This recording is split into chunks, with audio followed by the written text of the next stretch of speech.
Mesdames, Messieurs, ravis de vous retrouver pour cette nouvelle édition sur Eden TV. Au menu de l'actualité, dès le 1er juillet 2018, plus de sachets plastiques non biodégradables sur toute l'étendue du territoire national. Dans ce cadre, l'Agence béninoise de l'environnement ABE sensibilise la population sur l'abandon de ces sachets et a opté pour les emballages biodégradables. Les détails dans un instant. Le conseil communal d'Abomey-Calavi vient en aide au secours des sapeurs-pompiers. Des matériels de secours leur ont été offerts en fin de semaine écoulée. L'Italie refuse un nouveau bateau de sauvetage. Le bateau illégal Leflen est dans les eaux maltaises avec son chargement de 239 migrants. C'est tout pour les titres.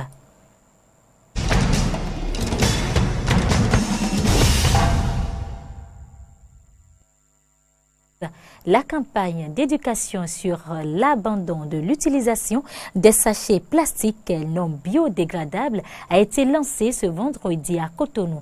Organisée par l'Agence béninoise pour l'environnement ABE, elle vise à sensibiliser les populations avec l'entrée en vigueur de la loi portant interdiction des sacs plastiques non biodégradables et a opté désormais pour l'utilisation des emballages biodégradables. Cornéa Issé, Denis Maroya. Ici, nous avons un sac biodégradable en papier. Le besoin pressant, on peut directement mettre le produit là-dedans et tenir par les bretelles. C'est plus adapté aux pharmacies. Les modèles les plus grands sont plus adaptés aux supermarchés et consorts. Les emballages biodégradables à utiliser désormais pour remplacer les sachets en plastique non biodégradables, source de nuisances pour l'environnement et la santé. Le mode d'utilisation de ces emballages a été présenté au cours de la cérémonie de lancement de la campagne d'éducation sur l'abandon de l'utilisation des sacs en plastique non biodégradables. Campagne organisée par l'Agence béninoise pour l'environnement en collaboration avec la société civile et les pharmacies, l'une des cibles retenues pour cette campagne. Je souhaiterais que nous nous engagions tous véritablement, et non seulement à avoir des sachets maintenant, à consommer des sachets biodégradables, mais aussi des sachets réutilisables, parce que biodégradable, c'est quand même l'environnement qui est touché. Mais réutilisable, chacun sort de chez lui. Comme avant, avec nos mamans, ils avaient leur sac, puis ils allaient au marché avec leur sac. Celui qui veut l'utiliser a suffisamment le temps, et qui a suffisamment le temps a bien la possibilité de bien le démonter,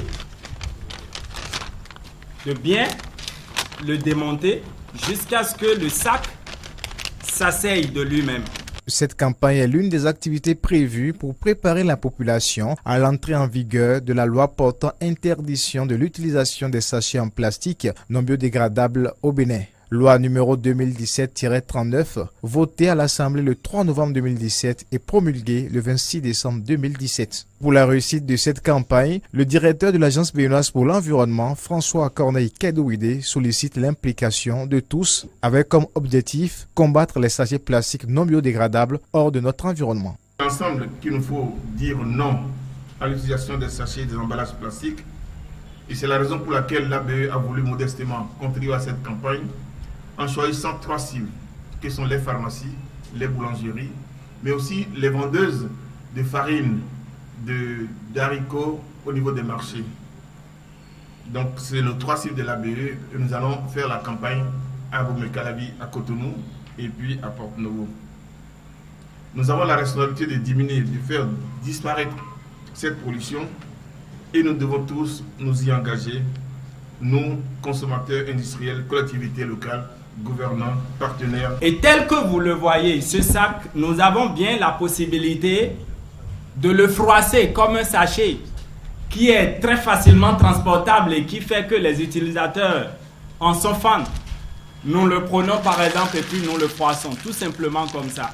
À cause de la matière, la qualité du papier qu'il a fabriqué fait que le sac ne se déchire pas, ni le papier ne s'effrite pas. Vous voyez, nous pouvons toujours récupérer notre emballage. La période de transition prévue Après l'adoption et la promulgation de la loi portant interdiction des sachets en plastique non biodégradables en République du Bénin arrive dans quelques jours à expiration et les autorités à divers niveaux invitent les uns et les autres à prendre leurs dispositions. L'Agence béninoise pour l'environnement enjoint sa partition à confectionner également des emballages en tissu à mettre à la disposition des groupes cibles tels que les pharmacies, les pâtisseries et les vendeuses de céréales dans les marchés. Utilisons désormais les emballages biodégradables 100% hygiéniques, 100% propres et 100% écologiques. Le Bénin va disposer dans les jours à venir d'un arsenal juridique pour donner un nouveau visage à la lutte anti-tabac. Les députés ont autorisé la semaine dernière la ratification du protocole pour éliminer le commerce illicite des produits du tabac. Reportage Aristide Setti, Amen Didier Roupenoudi et Romaric Devochi. Le commerce illicite des produits du tabac sera bientôt prohibé au Bénin. Signé à Séoul, en République du Corée, le 12 novembre 2012, le projet de loi portant sur le commerce illicite des produits du tabac a été adopté à l'hémicycle ce 22 juin 2018. Le ministre de la Santé, le professeur Benjamin Ronkpatin, présent, a fourni aux députés les raisons du retard de ce dossier dont l'échéance arrive à terme le 2 juillet 2018. Le Bénin a eu à signer le protocole d'accord depuis le 24 septembre 2013, soit environ un an après la prise de ce protocole. Et il faut dire que le processus de ratification a démarré depuis mai 2015. Donc, c'est introduit à l'Assemblée depuis 2015. Mais ce qu'il faut relever également, c'est qu'il y a une date butoir. C'est la date du 2 juillet 2018. Au total, 39 pays ont déjà ratifié ce protocole sur l'élimination du commerce illicite des produits du tabac. Le texte soumis au vote ce 22 juin 2018 par le président de l'Assemblée nationale, Maître Adrien Rombedji, a été adopté à l'unanimité des députés. Procuration pour, merci, contre, 0, procuration contre, 0, abstention, 0, procuration, abstention, 0. La loi numéro 2018-19 portant autorisation de ratification du protocole pour éliminer le commerce illicite des produits du tabac adopté à Séoul, République du Corée, le 12 novembre 2012 est adopté à l'unanimité des députés présents européens. Merci. Par cette autorisation, le Bénin devient ainsi le 40e pays à ratifier le protocole signé à Séoul le 12 novembre 2012. Le conseil communal d'Abomey-Calavi, en collaboration avec une organisation non gouvernementale française, vole au secours des sapeurs-pompiers de la dite commune. C'est à travers des dons de matériel de secours pour l'exercice de leurs fonctions. C'était ce vendredi à la base des sapeurs-pompiers. Reportage. Une ambulance et des matériels de secours, c'est le don que vient de faire le conseil communal d'Abomey-Calavi au groupement local des sapeurs-pompiers. Et ceci en collaboration avec l'ONG PICA de la France. Le directeur départemental de l'Atlantique des sapeurs-pompiers se réjouit de cette initiative. Il prend à cet effet des engagements. Ce plaisir, pour moi, est doublé d'un sentiment de satisfaction car il s'agit de la deuxième fois en un intervalle de 8 mois qu'une cérémonie du genre se déroule. Le ferme engagement de faire bon usage de cette ambulance qui sera remis, et ce pour le mieux-être des populations d'Abomey-Calavi, de Kokokodji et environ. La représentante des donateurs est revenue sur les différentes actions menées et a remercié le conseil communal qui a contribué financièrement à la réalisation du projet. Le maire Georges Bada a quant à lui réaffirmé l'engagement du conseil communal pour assurer la sécurité et la prise en charge des populations en cas d'accident.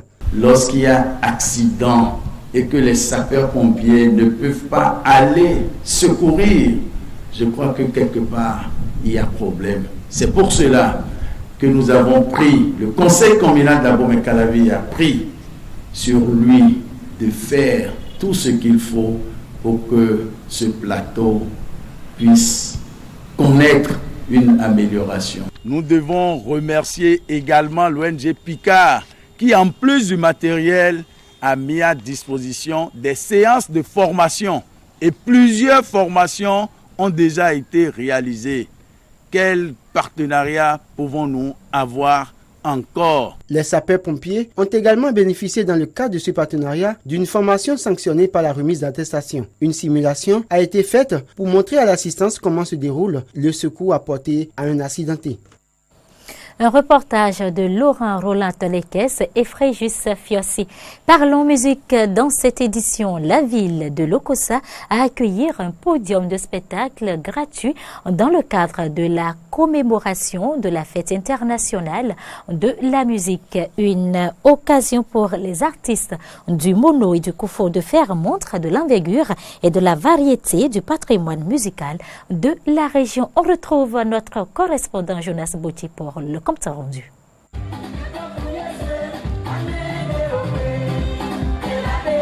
La musique adoucit les mœurs, dit-on. Elle a beaucoup plus bercé les cœurs. C'est samedi 23 juin 2018 à Lokossa. C'était à l'occasion de l'édition 2018 de la Fête internationale de la musique. Sur l'esplanade de la Maison du Peuple de Lokossa, l'un des 6 podiums de prestation des artistes. À l'occasion de cette fête au Bénin, un spectacle gratuit a permis au public de savourer les chefs-d'œuvre des artistes locaux et d'apprécier la qualité de la musique béninoise dans son évolution. Une musique qui est en train d'écrire ses lettres de noblesse, selon Eric Thompson, coordonnateur de l'édition 2018 de la Fête de la musique au Bénin. La musique béninoise s'écrit, elle écrit ses lettres de noblesse, elle écrit son histoire, elle se construit, elle se nourrit des nouvelles sonorités, elle s'inspire des profondeurs de notre tradition, elle essaie de développer des voix qui se construisent. L'essentiel pour moi, c'est que le territoire béninois, notre nation étant une nation riche en culture, riche en art, riche en sonorité, riche en rythme, que chaque musique qui se construit puisse se nourrir de la beauté, de la symphonie, de la créativité. Et puis, dès qu'elle est intéressante à écouter, belle à danser, ça vaut le coup, on avance. Et c'est donc pour mieux faire avancer la musique béninoise que le gouvernement lui accorde une place importante dans son programme qui fera révéler davantage le pays. Le directeur départemental Mono du tourisme, de la culture et des sports, Ikel Anani, remercie le ministre de la Culture pour avoir organisé ce spectacle au grand plaisir des artistes et des mélomanes du Bénin. Avec la volonté politique, l'engagement du ministre du Tourisme, de la Culture et des Sports, M. Oswald Romeki, qui a souhaité que nous matérialisions cette fête de la musique dans tout le Bénin. Vous avez pu constater le nombre d'artistes qui est monté sur le podium aujourd'hui, qui a presté et qui a apporté beaucoup de joie à ce public venu nombreux les soutenir. Le PAG est en marche, quelles que soient les difficultés que nous rencontrons aujourd'hui. Il y a de l'espoir. Il y a de l'espoir parce que tout change lorsqu'il y a une volonté politique engagée qui veut véritablement changer les choses. Ikel Anani promet de beaux jours pour la musique béninoise et appelle les artistes béninois à plus de collaboration avec les autorités en charge de la culture au Bénin. Les artistes seront au cœur de tout ce qui va se faire désormais. L'essentiel, c'est que nous puissions avoir le même engagement avec eux et qu'ils puissent véritablement écouter la population pour pouvoir véritablement leur proposer quelque chose qui puisse leur convenir. Je voudrais leur demander d'avoir foi qu'ensemble, nous allons réussir ce pari et révéler davantage la musique, aussi bien au Bénin que dans le monde entier.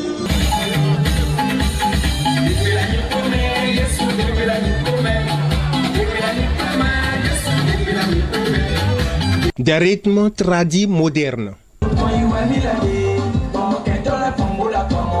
ou carrément traditionnels. Et surtout, le label Mono Koufo de la musique, le Gogohon,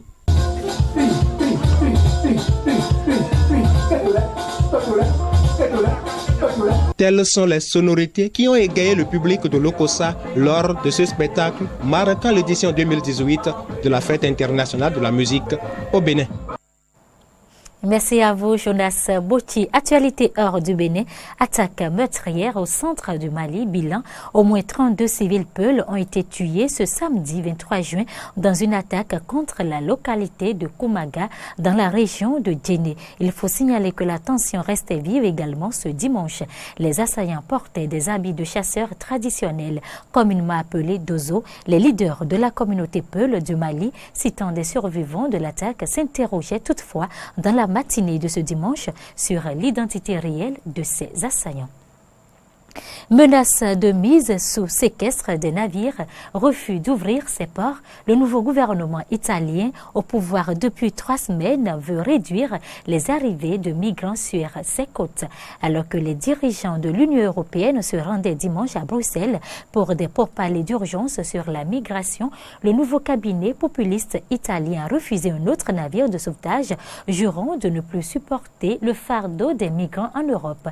MV Leflen est le deuxième navire de sauvetage laissé à la dérive en Méditerranée après que l'Italie et Malte, pays voisins, lui aient refusé l'autorisation d'accoster. Le bateau illégal Leflen est maintenant dans les eaux maltaises avec son chargement de 239 migrants.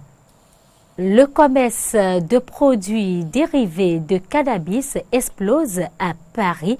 Ces dernières semaines, la ville a vu s'ouvrir plusieurs enseignes se présentant comme des coffee shops agissant en toute légalité. Ces boutiques proposent des produits à base de cannabidiol ou CBD, composant du cannabis qui procure la relaxation dont la molécule n'est pas interdite en France. Les clients affluent, mais le gouvernement entend mettre fin à cette zone grise du droit. Reportage. Lait, cookies, macchiato, beurre, smoothie, café, ces 6 produits ont un point commun, le CBD ou cannabidiol, une molécule extraite du cannabis. Cette molécule, aux propriétés supposées relaxantes, est l'ingrédient vedette de ce café parisien. Là, on a les fleurs de chambre. Sa variété, c'est la Blue Dream, à 8% de CBD. On part de ça pour faire toutes les infusions qu'on utilise et qu'on met dans le lait. Et on l'utilise pour faire la pâtisserie, comme par exemple les cookies, les brownies et aussi les boissons chaudes et les boissons froides. En plus du CBD, ces aliments contiennent du THC, le célèbre composé psychoactif du cannabis. Mais les fondateurs de Cannacoffee insistent, tous leurs produits contiennent moins de 0,2% de THC et n'ont donc aucun effet psychotrope. On ne cherche pas à se défoncer ici, on cherche plutôt à se détendre. Et puis on est clair avec les clients, si vous cherchez à se défoncer, ce n'est pas ici que vous allez le faire. En France, certaines variétés de cannabis peuvent être utilisées à des fins commerciales dans l'alimentation ou le bâtiment, si elles contiennent moins de 0,2% de THC. C'est a priori le cas de ces produits ultralight. Pour lever toute ambiguïté, la mission interministérielle de lutte contre les drogues a rappelé que la présence de THC dans les produits finis était interdite, quel que soit son taux. Tandis que le ministère de la Santé veut renforcer la loi pour mettre fin à ce marché, des spécialistes attirent l'attention sur un autre problème.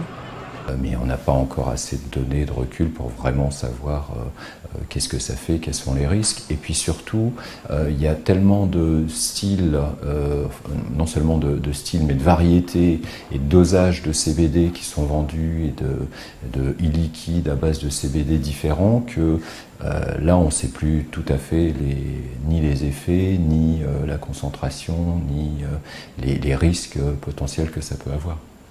La France compte parmi les plus grands consommateurs de cannabis en Europe et 51% des Français seraient pour une légalisation limitée. La commercialisation légale de CBD pourrait être une voie vers la dépénalisation du cannabis. Il y a 1 an, la jeune Nour Taï participait à un radio-crochet investi d'une mission libérer la voix et le talent des jeunes Irakiens de Mossoul, étouffés par 3 ans de règne djihadiste pur par les combats. Aujourd'hui, les forces irakiennes sont venues à bout du groupe État islamique dans toute la ville et Nour a enfin réalisé son rêve. Elle anime tous les mercredis son émission sur One FM, une station créée 6 mois après la reprise totale de Mossoul en juillet dernier. Reportage. Mai 2017. Nour, 15 ans, longe les décombres pour rentrer chez elle à Mossoul-Est, aidée par son père. Cette partie de la ville a été reprise au groupe État islamique par les forces irakiennes, mais la partie ouest est alors encore aux mains des djihadistes. L'adolescente, aveugle depuis qu'une maladie lui a fait progressivement perdre la vue, a une passion de toujours, la radio. Elle y goûte pour la première fois en participant à un concours organisé par une radio créée par des déplacés depuis la ville voisine d'Erbil. Avec ses chroniques où elle livre ses réflexions sur la société, elle séduit le jury et va même jusqu'en demi-finale. La radio est un monde complètement différent. Pas besoin de voir pour l'écouter. Même si je suis aveugle, je peux écouter la radio et avoir l'impression d'être dans un autre monde. J'aimerais faire partie de ce monde un jour. J'aimerais devenir présentatrice. Un an plus tard, c'est chose faite. Toujours aidée par son père, elle anime aujourd'hui une émission sobrement intitulée Nour, dans laquelle elle reçoit des invités. Entre-temps, les forces irakiennes sont venues à bout du groupe EI dans toute la ville. La radio One FM, sur laquelle officie Nour, a vu le jour 6 mois après la reprise de Mossoul en juillet dernier. À travers mon travail dans les médias, je veux faire passer un message à tous que les gens qui ont des besoins spéciaux peuvent aussi contribuer à la communauté et ils peuvent aussi réaliser leurs rêves. À l'époque des djihadistes, il n'existait qu'une seule radio à Mossoul et elle diffusait d'austères chants religieux et de la propagande militaire. Aujourd'hui, les animateurs de One FM font bouger les ondes. La ligne éditoriale se veut claire après le i, dénoncer la violence et l'extrémisme et cultiver les esprits. Les habitants de la ville retrouvent quant à eux un média pour s'évader, loin des décombres de la ville ravagée et du marasme économique ambiant. Fin de cette édition. Merci de votre aimable attention.